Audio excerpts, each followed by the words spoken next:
ভাইরা আবার, তাহলে আমরা মানুষ, আসল মানুষ এখনো হতে পারি নাই। আদম নবীর বংশে, এই জন্য জমিনে যত মানুষ, মুফাসসিরিনে কেরাম বলেন মানুষ আছে কয়েক লাইনের। একদল মানুষ আছে বংশগত মানুষ, আর একদল মানুষ গুণগত মানুষ, আর একদল মানুষ জন্মগত মানুষ। আদম নবীর বংশে জন্ম নিলাম, বংশগত মানুষ, এই পরিচয় রাজাত পাওয়া যাবে না, জান্নাত পাওয়া যাবে না। বাবার ঔরসে জন্ম নিলাম আমি, জন্মগত মানুষ, এই পরিচয় জান্নাত পাওয়া যাবে না। একমাত্র জান্নাত পাবে ওই মানুষ যারা গুণের মানুষ। কিসের মানুষ? গুণের মানুষ। এরাই মানুষ, এরাই বিনা হিসাবে জান্নাতে যাবে। এবার বুঝার চেষ্টা করি গুণের মানুষ কাকে বলে। ভালো একটা মূলনীতি মনে রাখবেন আজীবনের জন্য। কোন ব্যক্তি যদি কোনো জিনিস বানায়, কোন একটা কাজের জন্য বানায় না, যেই বস্তুটা যেই কাজের জন্য বানানোওয়ালা বানায়, ওই বস্তুটার ওই কাজ হলো ওইটার গুণ। যেমন এই মাইকওয়ালা মাইক বানাইছে আওয়াজ দূরে দেওয়ার জন্য, তাহলে এই মাউথের গুণ আওয়াজ দেওয়া। বাতিওয়ালা বাতি বানাইছে কেন? বলে আলো দেওয়ার জন্য, আলো দেওয়া বাতির গুণ। পাখাওয়ালা পাখা বানাইছে কেন? বলে বাতাস দিয়ে ঠান্ডা করবে, পাখার গুণ বাতাস দেওয়া। মাইকের গুণ আওয়াজ দেওয়া, বাতির গুণ হলো কি? আলো দেওয়া। মাইক যদি আওয়াজ না দেয় সবাই বলবে এটাকে ভেঙ্গে ফেলে, ওটা গুণের মাইক না। বাতি যদি আলো না দেয় বলবে এটারে ভেঙ্গে ফেলে, ওটা গুণের বাতি না। যদি পাখা বাতাস ঠিক মতো না দেয় সবাই বলবে এই পাখা ভেঙ্গে ফেলে, ওটা গুণের পাখা না। ভালো করে বুঝেন, যেই জিনিসটা যেই কাজের জন্য বানায় ওই কাজ হলো ওই জিনিসের গুণ। মাইক বানাইছে কোন কাজের জন্য? আওয়াজ দেওয়া। বাতি বানাইছে কোন কাজের জন্য? আলো দেওয়া, বাতাস দেওয়ার কাজের জন্য। তাহলে পাখার গুণ কি? বাতাস দেওয়া। বাতির গুণ কি? আলো দেওয়া। এবার আমাকে জবাব দেন, মানুষ বানাইছেন কোন কাজের জন্য? বলেন।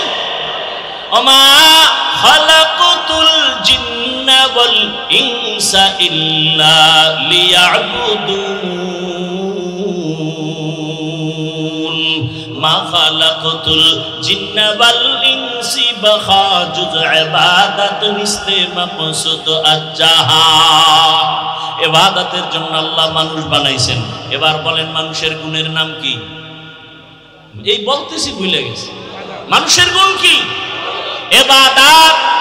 ইবাদত মানে সারা রাত তাসবিহ জানা, সারাদিন রোজা রাখা, সারাদিন তেলাওয়াত করা না।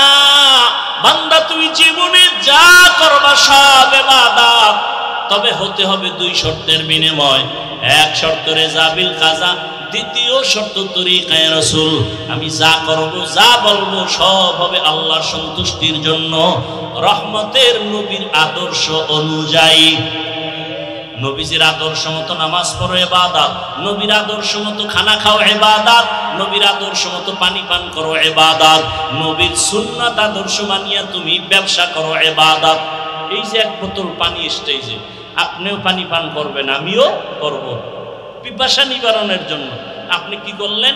বাম হাত দিয়া বোতলটা নিয়া ডান হাত দিয়া মুখটা খুললেন, খুইলা বাম হাত দিয়ে একটা টান মারলেন, এক টানে আধা বোতল নাই। আমিও পানি পান করব।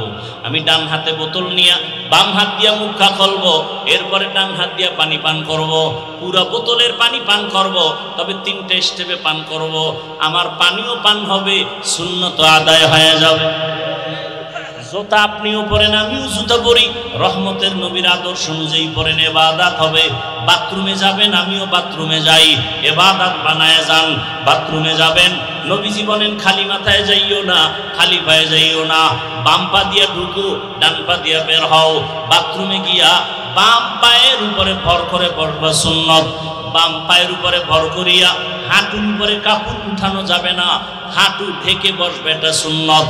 খালি মাথায় যাবা না, কারণ পুরা বাড়ির বাথরুমের মধ্যে থাকে জিন শয়তানের আড্ডা। ওখান থেকে কিন্তু সবাই বিপদগ্রস্ত হয়ে যায়, অনেক অ্যাক্সিডেন্ট হয়ে যায়। রহমতের নবীর আদর্শ মতো বাথরুমে যাও, ইবাদত হয়ে যাবে। জুতা পরবা নবীর আদর্শে, ডান জুতায় ডান পা আগে ঢুকাবা, এরপরে বাম জুতায় বাম পা ঢুকাইয়া লেভেল পজিশনে দাঁড়াও। এবার যখন তুমি কদম দিবা, নবীর সুন্নত হলো ডান পা দিয়া কদম শুরু করো, এটা সুন্নত। ঘর থেকে বের হও ডান পা দিয়া সুন্নত, আবার ঘরের মধ্যে ঢুকো ডান পা দিয়া সুন্নত। ডান ডান সব হেমানে কেন? একটা উসুল কি, ভালো কাজ হবে ডান দিক থেকে। অনেকের কাছে বিড়ি টানা ভালো কাজ, যেন ডান হাতে টানে, আর চা টানে বাম হাতে। কথা ঠিক নেই? রহমতের নবীর আদর্শ ছাড়া কোনো ইবাদত হবে না। যা করো সব, আর রসুল এমন কোনো কাজ নাই যা শিখায় যান। আর রসুলের আদর্শ বাদ দিয়ে যদি কেউ নামাজও করে, ইবাদত হবে না। রোজাও রাখে, ইবাদত হবে না। যেমন একজনে 30 রোজা রাখতে রাখতে খুব আবেগ বাইরে গেছে, ঈদের দিনও রোজা রাখি, সব হবে কেন? রসুলের আদর্শে নাই। রাতে আপনি ঘুমাবেন, ইবাদত। রহমতের নবী বলেন, কেউ যদি এশার নামাজ পড়ে ঘুমায়, আবার ঘুম থেকে উঠে ফজরের নামাজ আদায় করে, ঘুমাইয়া যেই সময়টা ব্যয় করবে, ওই সময়টাও নেকের পাল্লায় ওজন করা হবে। রহমতের নবীর ইবাদত, আদর্শ মেনে ইবাদত করো। এইবার ভালো করে বুঝেন, মানুষের গুণ হলো ইবাদত করা। ইবাদত মন করা হবে না নবীর তরিকায়? নবীজির তরিকা কি ঘুমাইয়া পাবেন? নবীর তরিকা নিয়ম আছে কোরআন হাদিসে। কথা ঠিক? কোরআন হাদিস তো আপনি বুঝেন না। কোরআন হাদিস বুঝার জন্য লাগবে উলামায়ে কেরাম। সহজ, উলামায়ে কেরামের কাছে গিয়া কোরআন হাদিস বুঝা ইবাদতের নিয়ম যাই না। ইবাদত করলে আপনি হবেন গুণের মানুষ। এদিকে ইঙ্গিত করে আমার আল্লাহ বলেন, আর রহমান আল্লামাল কুরআন খালাকাল ইনসান। আমি আগে কোরআন শিখাইছি, তারপরে মানুষ বানাইছি। অর্থাৎ গুণের মানুষ হইতে হলে লাগবে ইবাদত, ইবাদত জানতে হলে লাগবে কোরআন, কোরআন বুঝতে হলে লাগবে উলামায়ে কেরাম। এক কথায় জবাব, উলামায়ে কেরামের সোহবত ছাড়া মানুষ হওয়া যাবে না। আউলিয়ারা কারে উকবা ইখতিয়ার, জাহেলারা কারে দুনিয়া ইখতিয়ার। আসল মানুষ উলামায়ে কেরাম বানান, এর কারিগর হলো মাদ্রাসার ভেতরে কোরআনের সোয়াবাইয়া। ও আমার যুবক বাবারা, তার মানে এটা না যে মাদ্রাসা ছাড়া আর কোনো পড়ার গতি নাই। আমি যে এতক্ষণ বয়ান করলাম, জীবনে কোনো দিন বলি নাই, আরে ভাই সবাই আমার মতো পাস করলি লাগাও। আমি কওমি মাদ্রাসায় পড়েছি, তুমিও কওমিতে যাও, একবারও বলি নাই। স্কুলে পড়ো বন্ধ করো, তাও বলি নাই। আমি তাবলিগের লাইনের সন্তান, তুমি তাবলিগে যাও, তাও বলি নাই।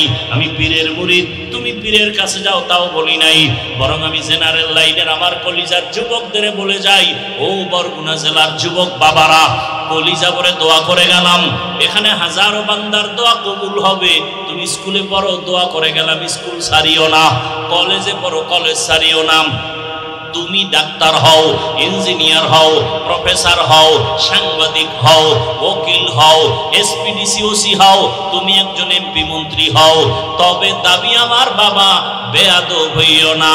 বলবা হাফিজ ভাই এতক্ষণ বয়ান করলেন, ডাক্তার হব ধন্যবাদ, ইঞ্জিনিয়ার হব ধন্যবাদ, বেয়াদব হব না, তার মানেটা কি? তার মানে হলো তিনটা জায়গায় বেয়াদবি করবা না। খোদার কসম, যদি বেয়াদবি করো মরার আগে পঙ্গু হয়ে যাবা। এক নম্বরে মা বাবার সাথে বেয়াদবি করবা না, জীবন ধ্বংস হয়ে যাবে। দুই, শিক্ষকের সাথে বেয়াদবি করবা না, জীবন ধ্বংস হয়ে যাবে। তিন, উলামায়ে কেরাম মুরব্বির সাথে বেয়াদবি করবা না। ভালো করে শুনে রে যুবক, আমি হাফিজুর রহমান, এই চেয়ারে বসার খোদার কসম কোনো যোগ্যতা নাই। আমার মা বাবার চোখের পানি আর আমার মুরব্বীদের দোয়া। তবে বয়ান যে করতেছে, আমার আম্মা আমারে ধরে ধরে বয়ান শিখান নাই, আমার আব্বা জান আমাকে জীবনে বয়ান শিখান নাই। আমাকে এখানে বসাইছেন আমার মা বাবার চোখের পানি, কিন্তু বয়ান করাইতেছেন আমার ওস্তাদের মেহনত। আমার ওস্তাদরা ধরে ধরে আমাকে বয়ান শিখাইছেন, কথা শিখাইছেন, আমাকে দস্তখত দেওয়া শিখাইছেন। মা বাবার অবদান একদিকে, ওস্তাদের অবদান আছে আর একদিকে। এবার বয়ানও শিখে ফেলছি, কিন্তু বয়ানের মধ্যে রুহু নাই, বয়ান চলে, মানুষের চোখে পানি নাই, নিজের মধ্যে ইখলাস নাই।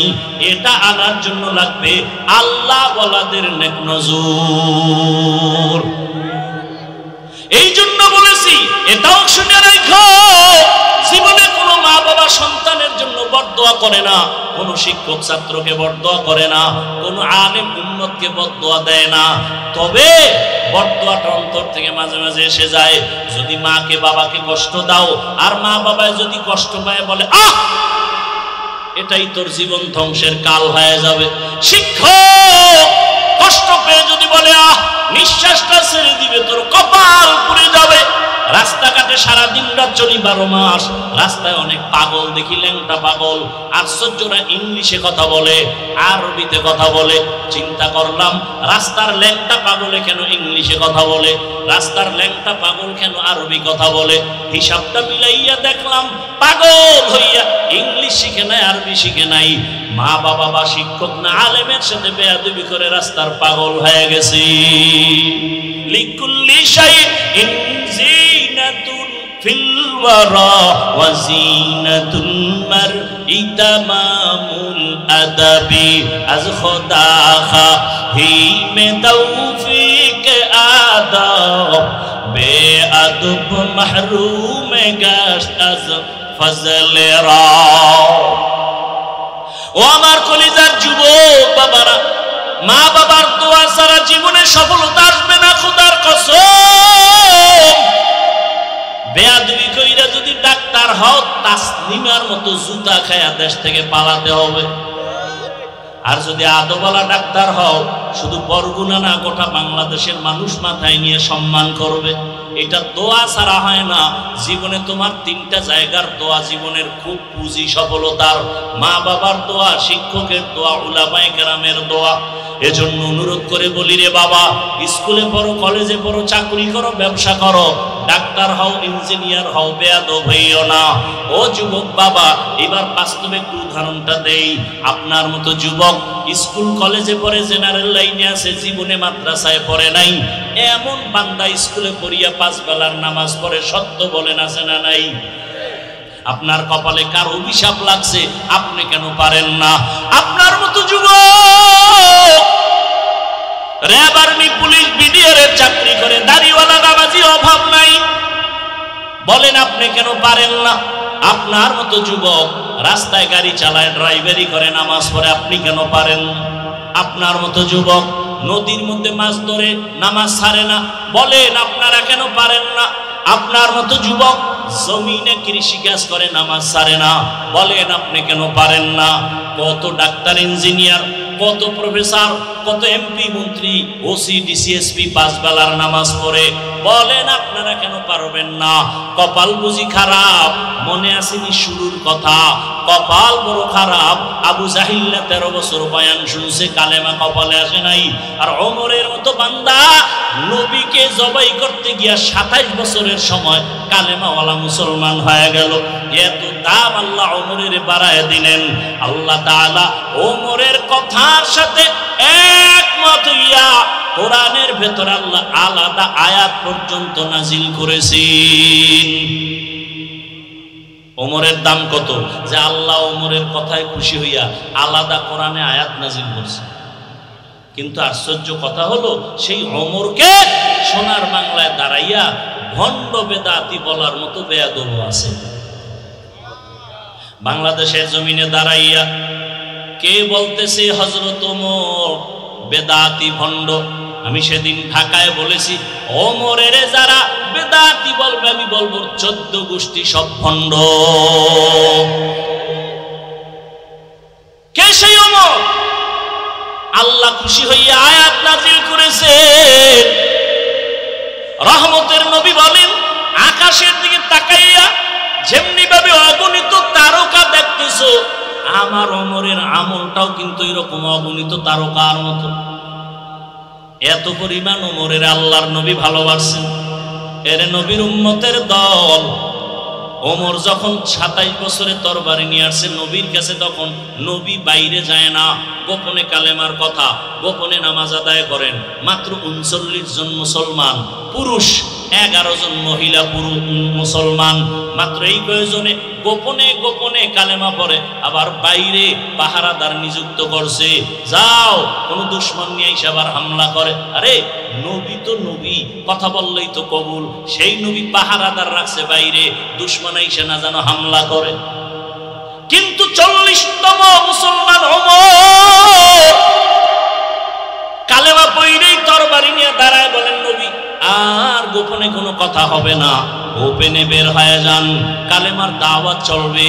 হাতিমে কাবায় দাঁড়াইয়া একটা হুঙ্কার দিয়া কয়, এই মুশরিকেরা আয়, মুহাম্মদের বিরুদ্ধে একটা কথা বলবি, মুহাম্মদের প্রয়োজন নাই, আমার ওমরের সামনে দাঁড়ায় যাও, তরবারি রেডি আছে। ওমর আসা মাত্র কালেমার দাওয়াত ওপেনে শুরু হয়ে গেল। আল্লাহ ওমরের উপরে এতটা খুশি যে আল্লাহ এক জায়গায় না একাধিক জায়গায় আয়াত নাজিল করছেন। বাইতুল্লাহ তাওয়াফ করেন নবীজি, সাথে সাহাবা, ওমর সহ বাইতুল্লাহর তাওয়াফ 7টা চক্কর শেষ। এবার নিয়ম হলো বাইতুল্লাহর 7 চক্কর দিয়া 2 রাকাত নামাজ পড়া লাগবে, ওয়াজিব নামাজ, তাওয়াফের নামাজ। নবীজি বলেন নামাজটা কোথায় শুরু করব? পরামর্শ দেন। একজনে বলেন ইয়া রাসূলুল্লাহ বাইতুল্লাহর দরজা বরাবর নামাজ 2 রাকাত পড়েন। কেউ বলে জমজম কূপের কিনারায় পড়েন। ওমর বলতেছে নবী আমার মত হলো ওই যে মাকাম ইব্রাহিম পাথরের উপরে দাঁড়াইয়া ইব্রাহিম নবী বাইতুল্লাহ নির্মাণ করেছেন, ওটার পিছনে নামাজ পড়ি। পরামর্শ শেষ, নবী সিদ্ধান্ত দিলেই হয়ে যায়, দেয় না। আসমান থেকে ফয়সালা আসবে। জিবরাইল এসে বলতেছেন ইয়া রাসূলুল্লাহ আয়াত আল্লাহ দিয়া দিছেন, আল্লাহ বলে দিছেন ওমর যেটা বলছে আল্লাহ মেনেছেন, আপনাকেও মানতে বলেছেন। সেই ওমরের মতে কিয়ামত পর্যন্ত তাওয়াফের নামাজ মাকামে ইব্রাহিমের পেছনে কিয়ামত পর্যন্ত হাজিরা পড়তে থাকবে। পরামর্শটা কার? ওমরের। আল্লাহ খুশি হয়ে আয়াত নাজিল করে দিলেন। আল্লাহ কয় আমি ওমরেরটা মেনে নিলাম, রাসূলকেও মানতে বলে।